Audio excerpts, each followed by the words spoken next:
Closing out Chapter 5, we have nucleic acids, sequences of polypeptides called genes. Genes are made up of DNA and nucleic acid, and there's a second type of nucleic acid, RNA. We can see right off the get-go that there's some differences. DNA is double-stranded, RNA is single-stranded, and DNA also has different nitrogenous bases than RNA. Both types, despite the differences in the nitrogenous bases, also contain a couple other parts, namely a phosphate group as well as a pentose sugar. Other notable differences and connections, I guess, at the same time, is that DNA is capable of self-replication. This occurs inside the nucleus of cells. DNA can make multiple copies of DNA. RNA cannot do that. RNA is made using DNA as a template through a process called transcription, which occurs in the nucleus. After transcription is complete, the mRNA, which is produced, is capable of leaving the nucleus here and going out into the cytoplasm of the cell through the pores in the nuclear membrane to the ribosome, where the ribosome can transcribe it into a protein. You see the amino acids coming in. It's using the mRNA strand kind of as a template or a blueprint, so to speak, of how this protein or polypeptide needs to be assembled. So in essence, it is the mRNA saying, hey, we need to put this amino acid right here, right in this spot. Like the previous macromolecule, nucleic acids are polymers, and in this case the polymers are called polynucleotides. Each polynucleotide is made up of monomers called the individual nucleotides. And once again, each nucleotide contains a nitrogenous base, a phosphate, and a pentose sugar. We can see a strand of nucleic acid right here, kind of repeating strands or sections, the individual monomers, and blowing one up, we have a nucleotide right here. We can see the phosphate group attached to the pentose sugar and then the nitrogenous base.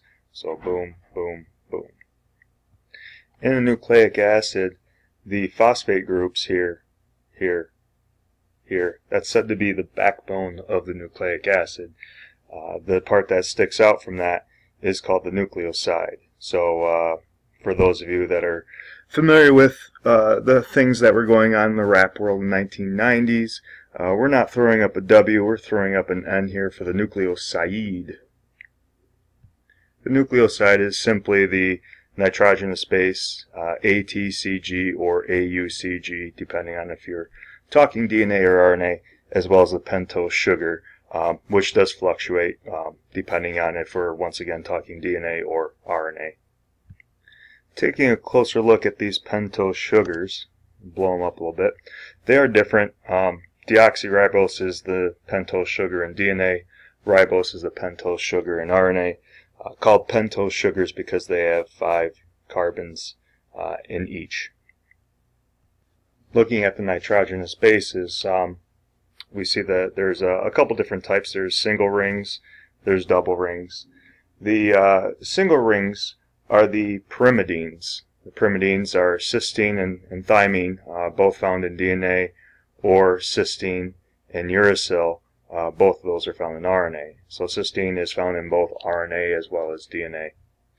The purines, on the other hand, adenine and guanine, or A and G, are present in both DNA and RNA, and they have a 6-membered ring attached to a 5-membered ring. Notice up in the pyrimidines they just have 1 ring and it's a 6-membered ring. Looking at a strand of DNA, the first thing you might recall are the base pairing rules. A always bonds with T, see that occurring 3 times in this small section, and C always bonds with G. That's just the base pairing rules of DNA, that's how it works. They always bond with one another. You'll also take note that a purine always bonds with a pyrimidine, and that's the case between A and T as well as C and G. The resulting bonds holding the 2 nucleotides together, we can see a bond there and a bond there. Those are hydrogen bonds that form between the two nitrogenous bases of nucleotides. Now, one thing I would like to point out before we go any further is this model does not do a very great job showing the 6-ring and 5-ring structure of the purines A and G. So take it for what it is. This is not exactly the most accurate image here. But what I did want to point out is that these two strands are said to be anti-parallel to one another. And if you look at the rings, here they're got a flat bottom, whereas over here they got a pointed bottom, but they're flat up on top. So they do go in opposite. They do go in opposite directions. Attached to the 3' ends, we have exposed phosphate groups, which aren't exactly illustrated here and here. And down here, there's not a phosphate group. These are the 5' ends.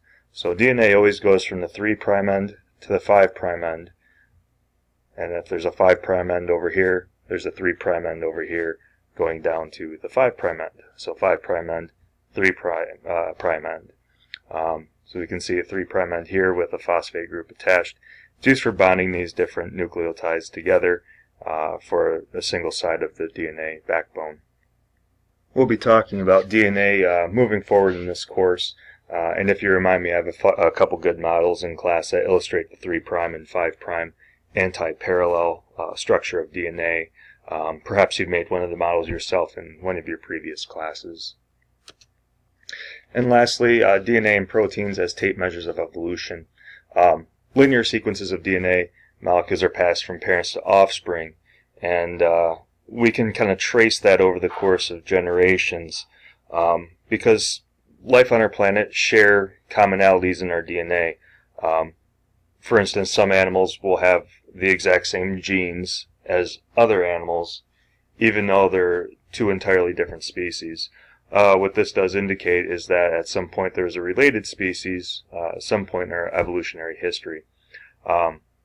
So take it for what it is. Does it mean that we're related? Not necessarily, but it does support the theory of evolution that at some point we did diverge from a common ancestor.